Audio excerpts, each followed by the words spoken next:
All right. Hey guys, what's up? And welcome back to yet another episode of the BrkThru podcast. I'm super duper excited because I'm actually meeting MA FAIZA for the first time. And she's actually been really kind and invited me to her lovely apartment in Pune. Really excited to have you on the podcast, Ma. Very happy to be here. Thank you. How's it going? How are you doing? Actually, very positive, very well. Feeling blessed and lots of gratitude in life, and had a lot of time to relax and recuperate and sleep and sleep and sleep and sleep and sleep.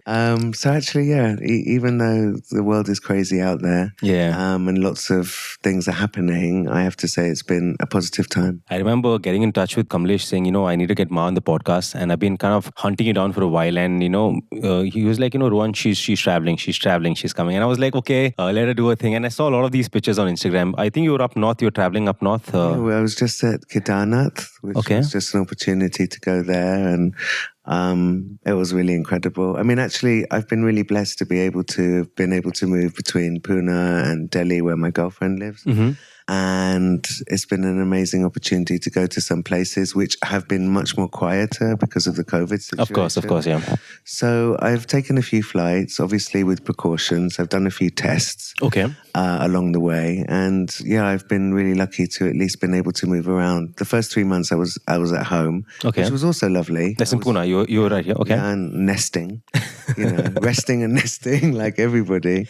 But that was a really positive time. I think if you work in the entertainment industry, you're always sleep deprived. Of course, that's given. I think that's part of our career. I mean, but for me, like for us, we're like relatively new in the scene. We're about 4-5 years in the scene, 6 years, 7 years tops. For us, it was a very new thing. No shows 6 months straight. And for you, I mean, 20 years plus, you've been gigging and packed weekends and traveling the country, the world. How was this full stop that actually came to you in terms of your career? Actually, once again, I feel really blessed. I mean, I feel that, definitely there's challenges in the industry right now, but that's in every stream, in every industry, I think. No one could ever anticipated what was going to happen. But actually, I looked at it as a kind of reset, kind of recuperation. Like I said, spend time at home. I was really blessed to be with my girlfriend, and my parents were here. So it was like family time, which I try to have family time, but I don't usually get that much. And usually for me, I don't see friends that much because I'm busy at the weekend and they're busy during the week. So actually, it was really lovely that I had time to just be in one space, I definitely missed it. If you're on the road, I mean, I always feel that if I'm at home a month, I get itchy feet and I'm like, okay, I need to go somewhere, anywhere. I've got to drive somewhere or let's fly somewhere. Mm-hmm. So that was really difficult for me because I've been actually 27 years kind of on the road. And like suddenly like a big stop was crazy. Ma, Queen of Electronica, Mother of Electronica, Mistress of Electronica and dance music, you've been actually... I mean, if you just sum it up your career, and I mean, it's an amazing, huge, long career that you've had. I'm really intrigued to know how did things happen? How did you get into the whole music scene? Because I think you grew up in Africa. Well, I was born in Africa. You were born in Africa, and I moved to England when I was 11 months old, and I was there till I was 23. Okay. So I came to India first time 1993 when I was 23. Okay. Just on a journey of my own discovery of what it was to be Indian, because I grew up in the UK. Okay. And I grew up in a very white area, and I went to a school with 1,800 white kids. And there was one African, one Vietnamese, and one Indian, me. Wow. So it was just, it was a whole other world. I didn't feel very Indian. Okay. So I came, I think, to India to just kind of get in touch with who am I and what am I. And yeah, it was a journey of self-discovery. And then I just fell in love with India. Okay. And I've always been interested in music, though. That's what I've always played instruments. I've studied music. Okay. I've always been very passionate about music. All right, but that comes in through your family. Was music involved in the family back in the day? Oh, no. My father's a lawyer, and my mother was a private secretary, and so no, neither of them. They enjoyed music. And they loved to go to concerts, and they loved to go to opera and theatre. And they're very varied, from classical Indian music to Western classical classical to jazz to pop to my mum's been to, most of the big artists, Tracy Chapman. Oh, wow. She was at George Michael. She was at Robbie Williams concerts in the UK because my sister used to work for MTV. Wow. So she used to go to all these concerts. So my parents love music and they're very outgoing, social, culturally interested people. So I had a lot of influences and access to music. Okay. But no one is a musician. Okay, so I think music, growing up, you heard a lot of pop and all of that, that kind of stuff. UK, yeah. And then you traveled to India. Where was your pitch stop? Where did you stop in India? Well, I was in Goa. Okay, obviously. Let's just get adjusted to India. Because that's where you get all the answers to the questions you had. I think probably. Well, there's lots of journeys of discovery, let's say, and but I realized that wasn't India. So I went off traveling. The next place I went to was Hampi. Okay, of course. That's by bus, sitting on the roof. I can tell some stories. That's why we're here, and that's why you're on the podcast. Old stories of an old India. I can actually keep a separate series to cover your life. Don't worry, I'll add another segment saying this is MA FAIZA series, and probably you can have 4 or 5 episodes. So I have enough of time. Don't worry. There's a lot of stories because I did a lot of traveling around India. I traveled for 1 year, and that was already 27 years ago. So I also remember a very different India. And unlike a lot of people I meet who are like 30 or 35, they weren't traveling when they were 5 or 8 years old, or even 10 years old. So actually I experienced a lot more of India in its wholeness and richness of all the different states and all the different cultures that appear in the different areas. I experienced that already nearly 30 years ago when I realized that a lot of people that I meet. All right. So I think at 23, when you came to India, I think your first stop was Goa. And what was the reason you took that call? It was like a year you were here the first time you came here, or was it like a? I traveled for a year, kind of just exploring India and trying to get in tune with who I was, and what part of me was British, what part of me was Indian, what am I? Because I didn't really fit in England. What were you doing in the UK at 22, 23? Oh God, I had so many different jobs. I was in sales for quite a while. I had a sales company and I used to teach people how to sell. I used to do phone sales and I used to do cold calling. I used to specialize in a few things. And then I worked with children for a few years. I was a child worker. Okay. Doing activities and workshops. I've done a lot of stuff. I've made candles. I spent 1 year, I made like 1,500 candles for like a festival in England. Oh my God. And I was at the festival and I sold like 2 candles. Not because the candles were shit or anything. It was just that there were where my stall was like the end of the festival and nobody even walked that far. So then I had like 1,498 candles. My God. And I remember for like 5 years afterwards. And actually, if you, I just got you a small gift, and if you open it up, probably you'll have a couple of more added on to that. So that's so lovely. I'm a candle freak. It's wonderful. No, I love them. I appreciate candles because I've actually made them. I bear the scars of burnt wax on my hands for making them. But the funny story was for the next 5 years, every time I went to anybody's house, I'd be like, I brought candles. And they're like, oh my God, you've still got some more of those candles. But they were amazing. And I learned a lot, like don't make 1,500 candles for a festival and sell 2. But I've done a lot of things, I'm a jack of all, master of none. I'll try everything, even in the house, I do most things myself. I love fixing things. Wow. I love repairing and I love DIY. I can obviously see that. And I actually love your house. I wish we're only limited to being an audio podcast. I wish you could just record the entire house and just show you how wonderful this setup is. And that kind of speaks more about your personality because I see a lot of MA FAIZA in the house. Yeah, and I think... Yeah, and I love color, and I feel like when you walk in my place, you know that a child lives here, and the child is me. Yeah. Great. So at 23, Goa was there, and I remember it was because of the music actually. Yeah, because I started going to psychedelic trance nights, kind of what you would call tech house now. Yeah, kind of techno nights in London. There used to be this club called Heaven. Okay, and they had this night called Megatripolis, and this night was just fucking out there. It had this space. was probably, they had like $1 million lights. They had this whole lights that came down, and they had a gallery, and they had 7 areas, 7 arenas in this space. And in the 7 arenas, they would have, if you bought an instrument, you could get in free in the club. So there were all these people playing instruments and like drums and flutes. And some people, there was this girl, Julia, used to bring a cello. And then they used to have like a chill out space and like a dance space, and then a drumming space, or then a workshop space, and then a talking space. So they had like mad people from psychedelic culture come and do talks, and they had stalls, and they had, I mean, it was just a mad space where you could dress up, where you could be somebody else, where you could explore the world. You could, you know, imbibe many different things there. I mean, from natural alternative highs, you know, to, I guess, illegal ones too. It was a really amazing space, and it would start at 9 o'clock in the evening and go on till 6 o'clock in the morning next day. And it was on a Thursday. So it was just kind of start your weekend, you know. And the music there changed my life, the energy there, the vibe there, the community. And I suddenly fell into this tribe of people where we were just going out on a Thursday night, Friday night, Saturday night, Sunday night.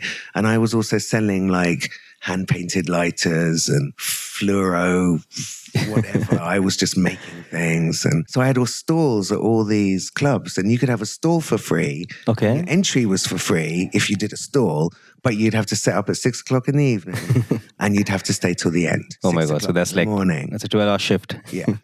So I was doing 3 or 4 of these every weekend, and I don't know, it just kind of, for me, it was like, okay, Goa is the first place I'm going to go to. Wow. And that was because the whole tribe that I was hanging with in the UK, they were also, you know, Goa was the center of that kind of music. So yeah, that's where I remember you recently posted up a picture on Instagram. You're sitting down selling some cassettes. Yeah, that was in Pune. In Lakshmi that was in Villas. Pune? Are you serious? Yeah, in Lakshmi Villas, which is now where Conrad Hotel is built. I thought that was Goa. That looks so much like Goa. But then tell us about that. Tell me about that picture. Pune was like that too. We used to have these little markets, and there'd be parties at farmhouses. And wow. Yeah, I mean, Pune was actually, there were a lot of people from Goa who'd come to the ashram or just come to Pune because it was on the way up, maybe up to the mountains, you know, so really good climate when Goa got really hot. Yeah.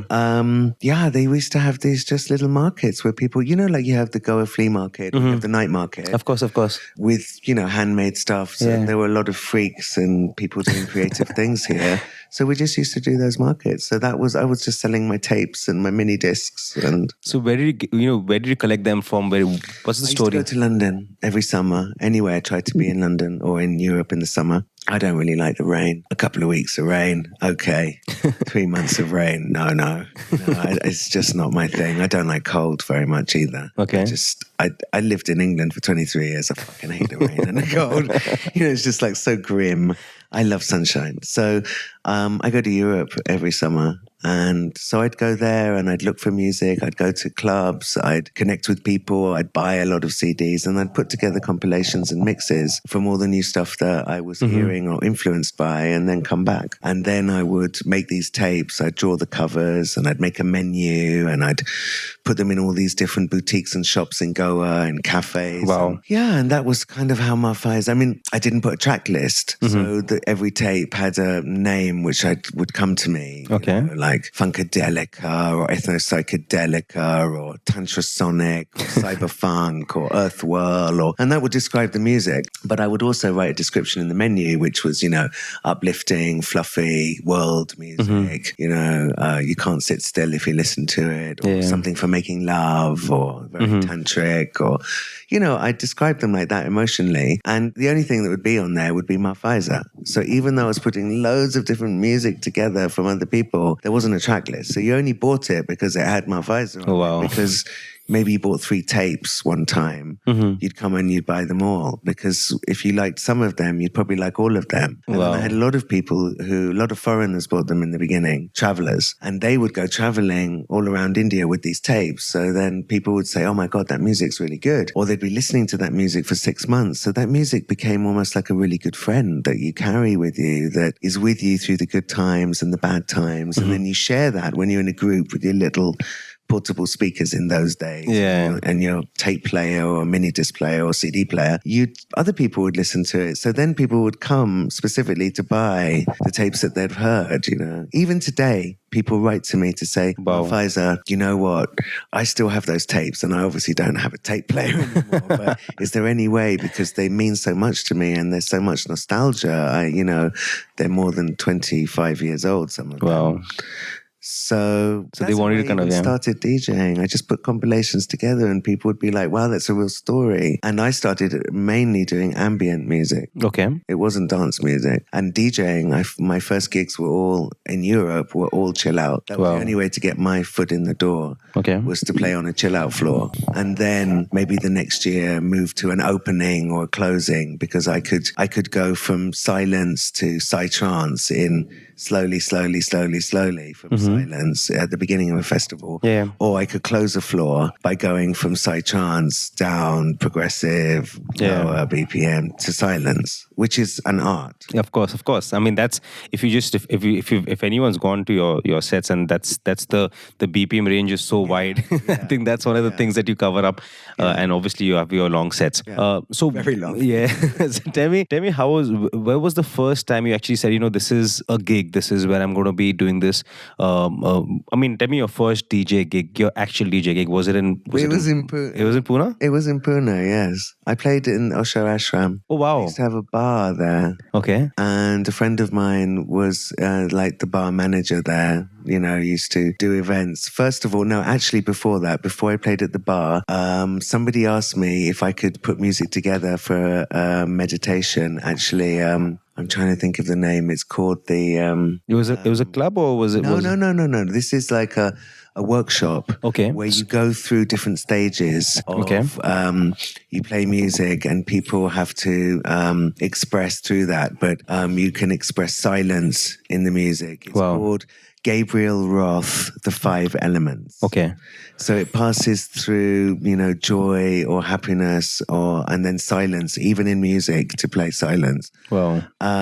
So I was asked to do the music, and that time I played off tapes. Wow. So they had double tape deck. Yeah. And you just had to flip it over and push the counter and forward and preview it. And people really... I obviously have no idea what you're talking about, because I'm just like, yeah. Because I've heard a lot of these stories, and it just gives me, I mean, it just kind of solidifies how much respect we have for all of you OGs, man, because this is something... But you do it with the technology that you had at the time, so we didn't know any different. Yeah. It wasn't like we had another option. It wasn't like, oh, should we play MP3 off the laptop? Oh, no, let me just stick a tape in and spend the next 5 minutes faffing around with it and forwarding it with a pen. You stick a pen in the tape and spin it faster, and so no, there just wasn't any option. So I think when that's the technology that you have, you don't actually see it as a challenge. You're actually like, oh my God, I can do this. I remember computers. My first computer that I bought in London in, wait a minute, no, I was 18. 1988, I bought my first computer. Oh my God. I bought my first mobile phone in 1990, I think. So anyway, my first computer, 1986. I was 16. Okay. It had a hard drive which was 32 MB. Oh my God. Crazy. So, and we thought that was amazing. That was one of the top hard drives that you could have. And that computer then cost £1,500. Oh my God. Do you know how much that was? Like, you could buy a house probably for that, So I'm just saying, you deal with the technology. So whilst you can congratulate us all and give us gold medals, us old analog oldies, actually, it was just what the technology was there. Whilst it might have been complicated, we didn't have any other fucking option. So your first show, like your first gig, in terms of that workshop, then led to saying, my friend saying, well, why don't you come and do something in the ashram and in the bar play some nice music, and so I did that, and then somebody else saw me there and said, oh, I've got I'm having a party at home. Will you come and play some tapes or whatever? And wow. So Actually, it just started like that. Okay, and there was no like, was it like a career decision? Okay, let me do this as a profession. Oh, fuck no. I was selling tapes. I was like, my whole reason for going and playing at people's houses, no one paid me anything. Okay, some free food and some nice people and lovely, but I would take all those tapes and take a tape player or my CD, and I bought a double CD, one of the first, like I won't say the name. What were those first double? They were big racks. Yeah, I remember I'm trying to think of the company. Oh my God, people. There was Akai, Kenwood, all of these things were there. Yes, the first ones, you know. So I even bought one of those and was playing like that. But the whole purpose of me playing was people would then go, wow, this is amazing music. And I'd go, wow, actually, I sell it on every format. So, or I could put compilations together for you, but you'd have to buy 10 for me to do that. So my whole reason of doing that was to sell my tapes. So I didn't think of me like a DJ. And many people would be like, oh yeah, Ma, you're that DJ. And I was like, no. I'm not a DJ. I'm somebody who puts together stories and puts Selector. together music, but I'm not a DJ. So I think it took me at least maybe 10 years till I even owned the fact that maybe this is what I'm doing. I'm DJing now. Because I didn't go to DJ school and no one showed me anything. And I'm someone that learns hands-on. I'd rather just do it and completely make a mess and then start again and do it and maybe make less of a mess. And then, you know, and that's how I get bored if I'm not very good at homework, and I get really bored if I do things with too much, how can I say, rules or too much format. I need to give me a little bit of an outline and then I'll just find my way. I prefer that. But then when did it actually come into like a structure, you know, where someone was paying you for a gig and you knew you were going to get some money for this? And when did I want to know, when did that actually happen? I got paid for I think my first gig I got paid was 1998. Okay. So that was like 5 years in. I got paid, like some, 2,000 rupees. I did a gig in Pune, which did get busted by the police. And actually, who booked me was that actor. You can see I really don't remember names these days. I'm really bad with names. He was in Dev, the film Dev. No idea. He's from a family of actors. Abhay Deol. That's the one. So he was studying in Pune at acting school. And going to Mumbai a lot. And he was dating this girl, very nice girl, Aoife, who does yoga. And they booked me. Are you serious? Wow. Yeah, and we did a party at this amazing place. They just built it. It was like this huge house with with a courtyard, and we did a party on the rooftop. Wow. Yeah. That's crazy. I mean, like, just listening to your stories, I mean, I can actually just go back and, just...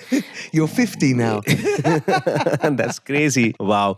Another thing I really wanted to ask you, I mean, over these years, you've actually managed to be actually an international traveling DJ. Yeah, but because I have a British passport. Yeah, but that helps. That so does. In the beginning, when I was playing in Europe, what Indian DJs were coming over. Anyway, DJing hadn't really started here, but it's already was very well evolved in Europe, or even in America. So for me, just the fact that I have a British passport means that I don't have to go and get a visa to go and play. I can just get on a plane and go. Yeah. And so for me, that I knew that at all the festivals when I started DJing at the big festivals in, let's say, 2000 onwards, so that's 20 years ago, there was not one artist and not one DJ from India anywhere. Rumi was around, but he was living in Germany, DJ Rumi, Rumi Sharma.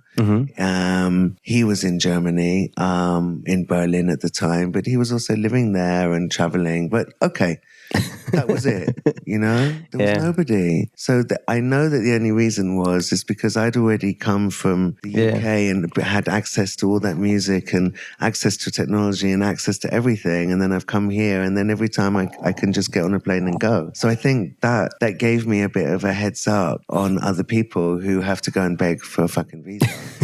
Talking about visas, just before the recording, you told me about one time when MA FAIZA got arrested. I did in Pune. Tell the audience about that. In the evening, I was At 9:30. Yeah, I was playing in 911. Okay. Post 911. Post 91. Yeah, not 911. Yeah. Sorry, Post 91. Which then he had to change the name, I think, at some point. We were doing an event, and I'd brought my friend Naz, who's come many times and performed with me, and he brought his friend Moon, who plays the violin, and we were doing this show, and the police just came in and took videos. They even had like a digital camera. This is already, I think, 13 years ago. Okay. And then we're like, where are their visas? And I was like, oh my God. Okay. And so the police arrested us all. We had to go to court. Oh my God. I don't even know what we pleaded guilty to, but we paid some money. It was a very stressful time. The police took their passports, and it was. I think one club just paid money to the police to go and bust another Oh my club God. at 9:30 in the evening. But that's crazy. I mean, that's like I've seen a lot of parties being busted. Oh no! But I was in Jaipur at this party in 2006, and it was called Moon Dust, and in the end we called it Moon Bust because day one it wasn't a party; it was like a 5-day festival with camping in those days in Jaipur. Yeah. And, Rajasthan had never heard of anything. Yeah, of course. Suddenly the police came. It was in the media. Everybody left. I left to Pushkar for 5 days. Everybody just disappeared. The organizers disappeared. Everybody. Then just recently I was in Indore in February. I've just come back from Europe this year. In fact, this was one of my last gigs. Okay. And I turned up in Indore at this outdoor party, and within half an hour of being there, the police came and busted that. And there I am, scrambling over a wall, trying to just run. I mean, it's actually quite scary. So these days I take even more care because that's not my responsibility. I go there to play music. That's all I'm doing. I go there with joy in my heart and music in my bag, and that's it. Whatever's happening at that party in that city, I don't even know that city, and to be involved in situations or issues or club to club rivalry or licensing issues or licenses. I mean, who wants to get involved in all of that? You can just end up in the middle of an absolute nightmare, and all you are is the DJ. Yeah. So nowadays we try, after that last one, I was just like, you know what? I'm too old for this shit. I'm just going and I'm performing music. I'm not there for anything else, And at that time I was fasting. I've just been doing intermittent fasting. Okay. Where I was fasting for 23 hours a day and only eating for 1 hour a day. Oh my God. I'm not even eating or drinking there. I'm not even consuming anything. I'm just going there really for the music, and I'm drinking water, boiled water while I'm DJing. God. So for me, I feel a little bit so outside of what might be happening in a club, of what I'm doing in a club. So yeah, I think I have to maybe take a bit more care. One more thing I want to ask you is your process, because I think over these years, technology has changed, the crowd has changed, the music has changed, the music you were playing has changed, the music you're playing right now has kind of evolved, not changed rather.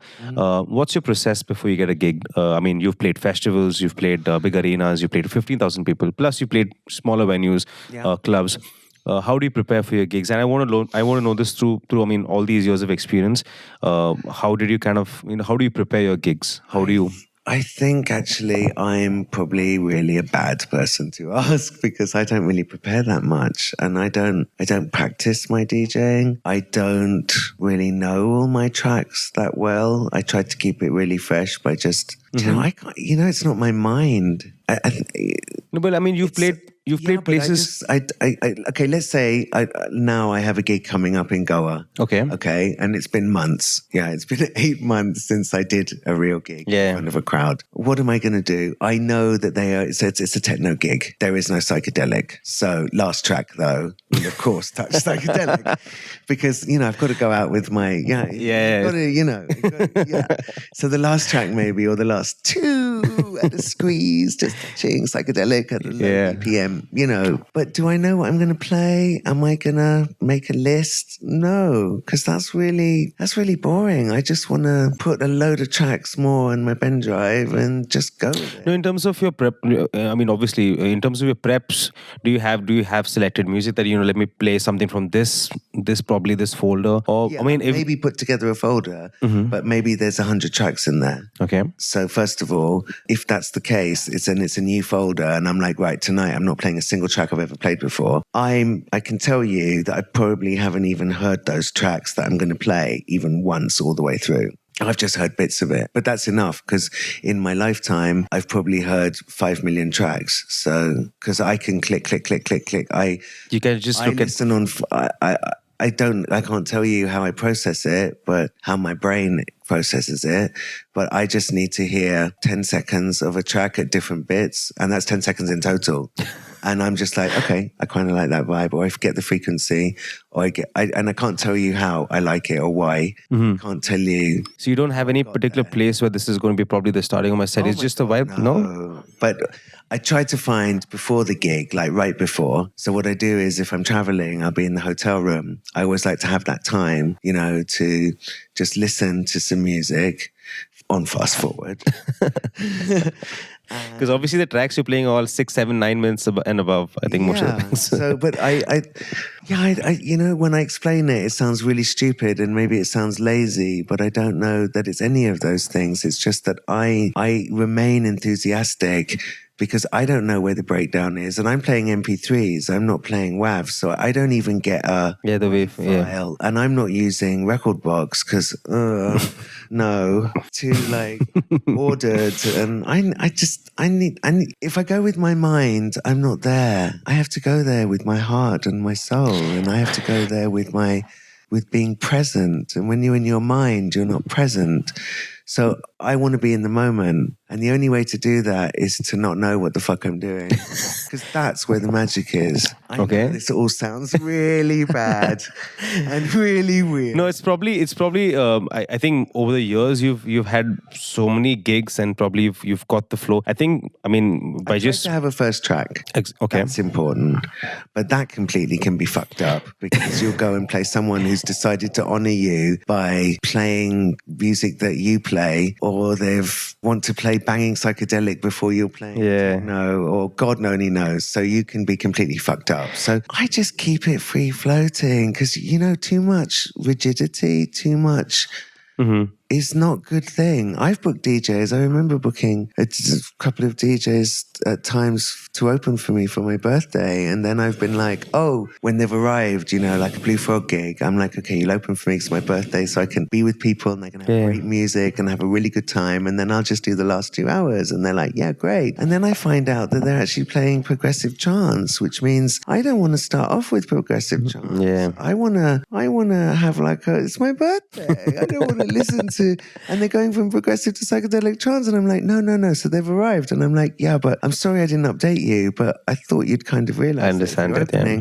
And they're like, I can't change it. I've already prepared the set, and I've got the USB stick with it on. I'm like, and that's all you've got? And they're like, yeah. And I'm just like, holy fuck! I go out with 10,000 tracks, or I go out with 800 CDs in a book. I think that's one of the learnings we've had on the podcast. We've spoken to a lot of guests, and that's one of the learnings we had on the podcast. Where I think most of the new DJs who've just learned how to DJ, I think they're just there for the it's my chance, it's my showdown chance. That's why, and I think that's in the process we're trying to get to get this information out to as many people as to kind of do their research on what the artist is playing, and kind of figure out that kind of a sense. I mean, look, I'll be totally honest with you. Most of the opening DJs are absolutely wonderful, and so many people research. I see they make a special MA FAIZA folder. People pay me so much respect with knowing what a lot of people who I end up playing after all over the country. I have to take my hats off to them. They work really hard to play something that A, really impresses me, B, really fits in with what I'm doing. I mean, okay, we also send out a rider saying you can't play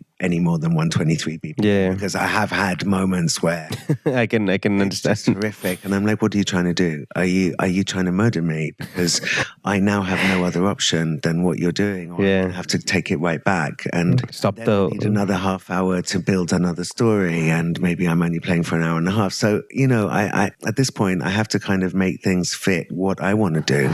I can't just do what other people want me to do. But I'd say that 90% of the time, the resident DJs, they do so much research, and usually they're super big fans, which is why I'm probably playing there. Yeah. They've mentioned, look, can we book Ma? Or, so actually, I'm quite lucky that people make a lot of effort to do something spectacular for me, memorable, with a lot of kindness and respect.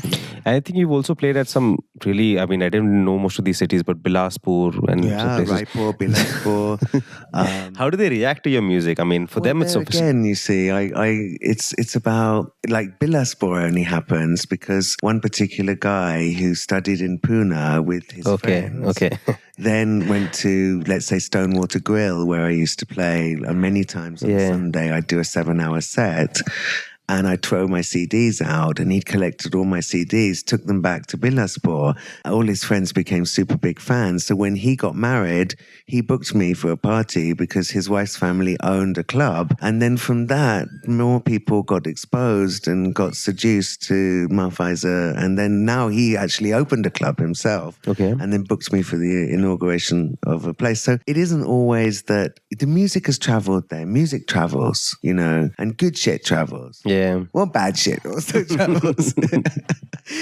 But, it's with a lot of love that people have taken me wherever they went, and then have created a whole kind of following of MA FAIZA without me even being there, because they had something that they had at the end of the gig, because I used to throw out thousands of CDs. I did 5,000 CDs a year for at least 10 years. Throw them out, like, literally? Yeah, people got hit in them. I had people writing me saying, bitch, that hit me in the eye, and then when it fell on the floor, the CD had fallen out, and I had a box to go home with and a black eye, So, I hit people in the face at many festivals. My God. But I got really good at throwing them. They became like discuses. I could get them really You're literally a disc jockey. I really have to ask you this. It's not really controversial, but I mean, it's a topic I want to cover. India, not just India, across the entire world, there is a bit of a preconceived, illusion or a perception about female DJs, either being fake or being not just the music, being everything else around the music. And for you, I think 20 years ago and 25 years ago, getting into the scene, I mean, culturally as well as a country, as a culture, we have a very different setup. And over the years, it's just kind of added on. And I don't really like the term female DJ. I've never, we won't, advertise it as a female Why DJ. Genderize it? Of course. I mean, it doesn't make sense. It becomes irrelevant. It doesn't. Of course it does. But then it's kind of got everyone to the perception, okay, it's all fake. I mean, Paris Hilton comes across and all of these guys. I did a gig when Paris Hilton played. At least she got paid. I didn't. But then how does it feel for you? I mean, being a female DJ, as they say. I mean, what are your thoughts on, I think there's many thoughts. I mean, like in the beginning, I would say being a woman really helped me get my foot in the door. Of course. In those days, because there weren't very many. And when you're fighting, when your competition is so many, to get your foot in the door is quite hard. But being a female DJ or a woman DJ was at least unusual. So there was like a USP at the end of that. Of course. I agree that sadly, I mean, it's very difficult. Of course, I get offended when there's a girl there that looks absolutely amazing. I mean, even, I'm in this top India, top DJ 100. They nominate me every year and I'm in there. And I looked every year at the whole picture collage of 100. And, I'm the only one that looks like me. And all the others look extremely feminine and extremely beautiful. And they're also selling their femininity, which I don't know if I do that. I try, that's not really me. So being very non-binary and also queer, I don't really relate to that. Of course. So, and it's not how I express myself. Although, of course, I express my femininity in so many other ways. But the fact that I'm a woman, I know at least my competition is less, first of all. Yeah. And then secondly, I think, unfortunately, a lot of women have to rely maybe on the fact that they're very female or the fact that the way they look to get gigs. But then I feel that they might lose respect in the music that they're playing. Give an example. I was in Bangalore playing at City Bar and they had booked this DJ Flower. I remember the name. And that's okay. Not cliche at all, though. No, yeah, DJ Flower, yeah. And she did a lot of FTV, Playboy. You know, she looked amazing. She wore really low cut outfits. We both got picked up from the airport and we were really running late. You know, our flights had been delayed and she was on before me. And she said to me, you know, like, oh, I need a few hours. I was like, well, we're at the same venue where we're staying. We're staying there. That's Oakwood, just in a UB city. Yeah. So it was all very local. I mean, traffic hideous getting there. But okay. And she was like, I need a few hours. And I was like, well, but what for? And she was like, well, I have to do my makeup and I've got to, you know, and I was just like, ooh, yeah, I don't actually need that long to get on. But she played and she was playing really great music and she was mixing. But everybody, all the guys wanted pictures with her, you know, all these pictures with her. But everybody kept coming over to me saying, Ma, when are you going to play? Bad music. Come on, we're waiting for you, Ma. And I just felt that wasn't respectful. Of course. It was more about she had great tits and she looked amazing rather than actually listening to her music. So I think in the end, it does you a disservice as a woman because also when you get that kind of attention, people think that somehow you are for sale. And I think that, you know, there's a lot of sexual energy which is unwarranted. And, you know, I don't even think the girl DJs want to have that attention. Well, I know they don't. Mm-hmm. But because their communication is about the way they look, that they get a lot of energy that they don't, you know, particularly want. Like, give an example. I was playing in Hyderabad and I have a lot of fans who want to come over and have a hug and I'm DJing and these are my fans and my fans mean everything to me, okay? Mm-hmm. I will put my headphones down and if it's somebody who comes to all my gigs or somebody I know, you know, forget fans, they're my friends. These are the people that put me where I am. These are the people that go everywhere that I go, that pay money and bring their friends and support me. Those people are everything. You know, I don't care about the fucking club that booked me. Yeah. I care about those fans. You know, they're there every single day. You know, they're listening on SoundCloud. They're really important to me, genuinely. Yeah. You know? I take it really personally. I feel really emotionally connected to them. So I want them to come and give me a hug. And there's all these bouncers who are like, no. And I'm like, listen, I'm the DJ and I'm telling you right now, you let that person come because I want to hug. I want to hug that person. And in the end, in some of those places, I actually come off the stage to go and hug those people and then go back on the stage. There was one particular place in Hyderabad, I can't remember the name. It just opened. And they said to me, no, Ma, for all girl DJs, we cannot have anybody coming up because last week, I think it was Paroma, she had played and someone had come up and I tried to touch her or whatever. And I was like, listen, first of all, I'm not that DJ. I'm a girl DJ, but I can take care of myself, first of all. And secondly, I'm telling you that I want to be accessible. Yeah. I don't want all this fucking security standing there looking really like putting a dampener on my vibe. I don't want that. I want to be accessible, you know. And if someone's going to touch me, I'm going to say to them, don't fucking touch me. And I don't think anyone's going to because they're more interested there about my music. So I understand how girls also have to protect themselves. And that's also wrong, you know. But I think the communication could be, you know, you could sell your music rather than your...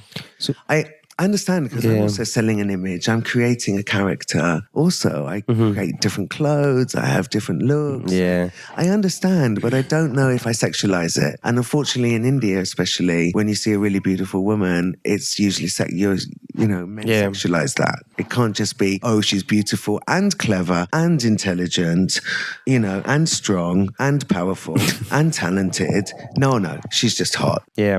And I think that's something which needs to kind of change. I mean, I've never I really asked, but if you literally had to like specifically give an advice to female DJs, what would the advice? Because I usually have it very general. And since whoever's listening, whoever's just picking it up, what would you give them, and what advice would you give them? Because obviously they have to take care of their social media and their marketing as well, because of the time. I understand. I mean, being beautiful, it's an amazing thing, and looking really sexy, if you're owning that for yourself, I think that's wonderful. But I think if you communicate that, I think it can lead to definitely difficulties. Like, I was part of a survey, which was a survey, anonymous survey, where any woman in the music industry could share their thoughts and feelings on some very personal questions, like, have you been sexualized? Have you had people treat you misappropriately? Do you feel, have you had situations?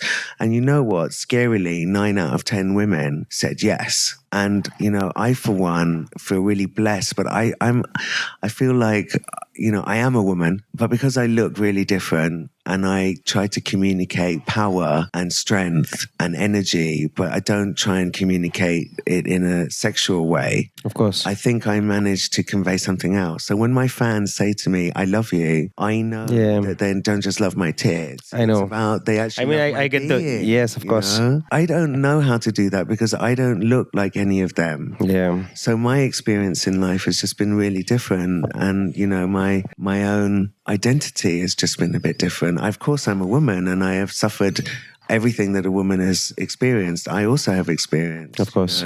But just the fact that I look a bit different and I'm out there DJing, I think I get a different energy. So I don't really know a solution to it other than the more you sexualize something, if you're doing it for yourself and you're owning that shit as a woman, I think fine, because you come from power. Yeah. But I think if you try to get your foot in the door by somehow, I don't like that. And I think that lets us down as women, actually, because it just means that they don't go beyond, people don't see beyond that. Of course. Unfortunately. And there are a lot of girl DJs who are so talented. I really have to say that. And they're not all fake. Yes, Paris Hilton. Absolute fake and shit and scary and oh my God and oh no and I don't know. And there are some others. I mean, there are even girls in this industry that I know aren't the best DJs, but they look absolutely amazing. And fair play, cash in on it. Mm-hmm. But to be respected and to be taken seriously for your music, maybe that won't come. And maybe it will never come because that's how you communicate it. Great. Faiza, another thing which I really want to kind of ask, and this is something which I'm getting onto because we're looking for this, for music and DJing to be a career for us. And you, over these years, obviously the initial start, money wasn't involved, money wasn't a part of it. I mean, obviously you just did it for the love of music. And then it reached a certain point, or you reached a certain point in your life where, you had to kind of not monetize it, but kind of get things into structure and eventually make it sustainable. How would you do it in this time? Because obviously you've seen how things have changed right now with the whole stop and then the whole live streams happening and people doing live streams on Instagram. And eventually we're slowly going back to our gigs. Goa's open up. Most of the places are opened up. How do we know how long for? It depends. Yes. I mean, I think that everything's really in flux. I think there's a lot of places that are going to stay permanently shut. Yeah. I mean, most of them won't open up again. Yeah. Because they lost so much money. And it's not sustainable for many places because of the social distancing and the restrictions. And anyway, running a club or a bar or even restaurants, it's a really hard business. Of the course. Licensing issues, paying off the police, dealing with every change that happens. I mean, it's hard to make money, I have to say. And they're really long hours and there's a lot of juggling of everything, to sustain those. And now with 50% capacity, how are you going to do that? There's a limit to how much you can charge for a burger, So I think, sadly, I don't really know what's going to happen. I think, also the market has been completely, destroyed. Like someone said to me, I guess the gigs are a bit dull. I was like, they're not dead. They're not dull. They're dead. They're in the fucking ICU, man. There's no gigs. So I totally get it. We're all kind of very eagerly waiting for things to open, but it's going to be slow, and I don't really know if it's going to be as it was. Nothing is going to be as it was. No, but for how did you get the entire thing? So being, like I said, traveling all across India, you have you have a team that works along with you. You have a certain way you're getting your shows, and obviously you build. We don't put it out to get any shows. Every single show we get is somebody called us. So I've reached a point, because I'm 20 years in, where I don't actually. There might be a new place that's opened up, and I'm like, oh my God, I want to play there. So we might make some calls, but apart from that, actually, it's every inquiry, and even then, I don't take every inquiry. So even though I get offered a lot of gigs, I choose where I want to be positioned. Where does MA FAIZA want to play? Is that space, worthy of my brand, or is that something that I want to be part of? Or so I'm at that point. Oh, I have been up until now. I don't Hopefully that will be the same. No worry. Well, because I would rather not play than play in a place that doesn't honor my crowd. Of course, yeah. Me, and isn't worthy of my crowd, actually, because my crowd has value. They're a great bunch of people. What I realized is, if people are really into the music that you play, that actually there's some kind of symbiotic relationship of who you are as individuals. Of course. So I just think that, my diehard fans are good people, and I don't want them to come to some crappy place where it's not worthy of that crowd. If I'm messaging 500 people in Bombay that come to a space and it's a new space, I'm at least maybe 300 people will come. If I've got a guest list of 300 people, I fill that space with my crowd, and I want it to be worthy of that. So I try really hard to find great places with great technical setup, with really interesting or really good people involved. I have that choice, so I have had up until this point, and hopefully that will still continue. And I would rather not play than compromise either what I'm playing or whom I'm playing, or that my crowd maybe is not valued. So I've done some gigs, for example, where I've invited all my friends, and the opening DJ has just been hideous, and the technical has just been monstrous. And I know I felt really bad at the end of the gig that I dragged out people to that space, at this point in my career. I don't want to do that. So we make a lot of checks, and we try to, make sure that even that it's going to stay open till they said, because when I remember doing a festival with Nikhil and Pearl called Twilight at the park, and we did many parks around the country. We did Hyderabad, we did Bangalore, we did Delhi, and we did Goa. And when there was in Goa, many of the gigs, it was about who was going to start first, who was going to start, and who was going to end. So, and we had many discussions about it, And so for most of the gigs, I opened and Pearl played after, even though I was like, well, I play psychedelic trance, and Pearl said, well, yeah, but I play psychedelic trance too. I was like, okay. I don't want to fight with my ego. I will take the place that I've been given, and I'll anyway do what I have to do, and I'll do it with love. I don't want to, if it's a battle of egos, you're always going to lose. And I don't want to be in my ego. I want to be in my heart. So I did that. And then on the last gig was in Goa. Pearl said, you know what, I'll open for you, and then you can after. Because she'd played there the week before, and it got shut at 10:30. So I came on at 10:30, and all my fans were there, and they were so pissed off with me. People even said, Ma, fuck you. I've come all the fucking way, and you didn't even play, and you've been here 1 hour. I've had to listen to Pearl, which is all fine, but I came here for you. And people asked for a refund, and people were really angry, and I had to actually leave that space because people were really angry. Oh my God. I don't like that. I really don't like it. Forget about me getting paid or not. This is not about that. This is about honoring human beings who have come there with love. And that makes me feel really uncomfortable, and I'll go home, and I probably won't sleep, and I'll feel really bad. So I don't want to have gigs like that. So we try really, really, really hard that it's positioned well. In a perfect way, yeah. Everything is great.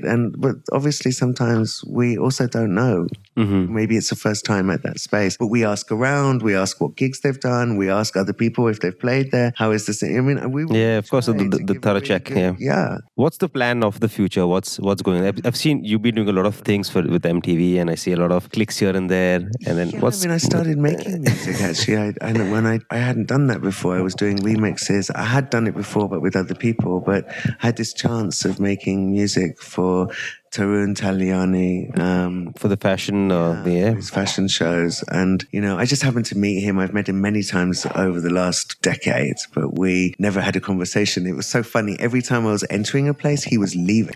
I was like, okay, I always see you when we pass, and we've always said hello. but we actually met in a social setting and we just had such a great connection. So I really felt like I understood him. And yeah, so this was something very new for me and I really enjoyed it. I'm not someone who likes to sit in front of a computer screen all the time, be in a studio. I really want to be out and I want to be in nature. Yeah. I don't want to be stuck in an AC cell, prison cell for a month. But I actually really enjoyed this. It was really a creative process for me and something I did on my own. And that was really enjoyable. So for me, I have stepped into some new shoes that I hadn't done before. And I've been really thrilled at the process and I'm looking forward to doing other things. You know, I've also been doing a lot more creative things which don't involve music or money and that's been really enjoyable. But definitely, I mean, I also need to see how things are going to open up and what is the world going to be like. But I'm in no rush. Okay. You know, I'm blessed that I haven't had as much pressure as maybe other people have in terms of, you know, I have to work. And for me, I don't want to compromise what I do just to be able to get, you know, some money in the bank. And I think, and just stand by going with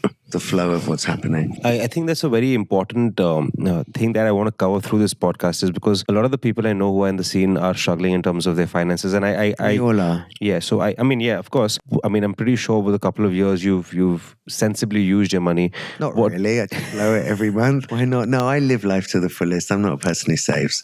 So I just, you know, I have a beautiful home and I love to live well and eat well and I like good, fine things. So, and I'm very frivolous. I have been very frivolous with my money. So I'm not the saver and I'm not the investor and I'm not any of that. I am enjoy life to the max. That's the kind of girl I am. And I think if you know me, that is me. You know, I wouldn't think anything of, you know, blowing my last penny and then be thinking like, okay, I've got a gig next month. It's fine. But yeah, so I can relate to everybody's situation. Absolutely, definitely. But I still don't feel the need to compromise my truth. But I think that's because I'm 50 and I'm not 25 and I'm not in a rush. I'm like, okay, yeah, I can manage through this time. I'll, you know, live really, I've had to live in a whole new way. I mean, I love shopping and I love creating things and buying things to create things and going to old markets and I love to shop. I love retail therapy. It's like the best therapy in the world. Wow. So I've just had to learn to look at things in a different way and be really creative and say, okay, I've got no budget. How am I going to do this?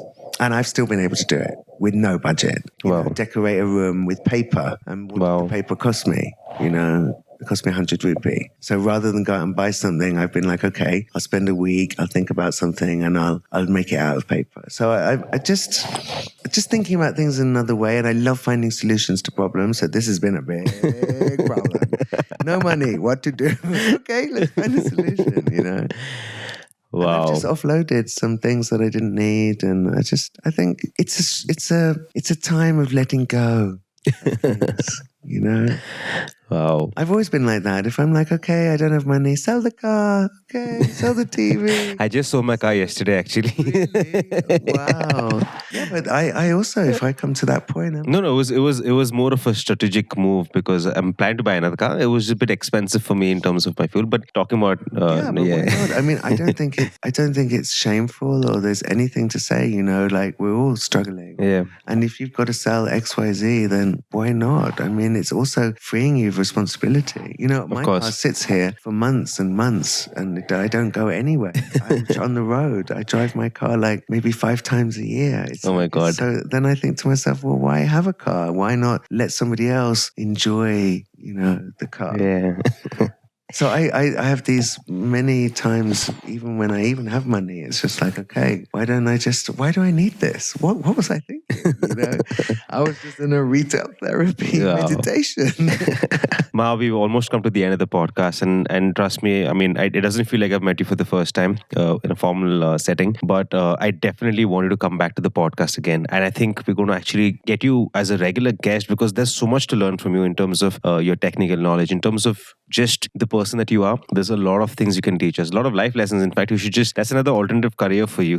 Probably just. Yeah, I mean, there's been a lot of wisdom. I've definitely done a lot of questioning and answering, but my answers change over time because we evolve now. That keeps even the podcast interesting. If you're on board, they'll keep it interesting as well. Sure.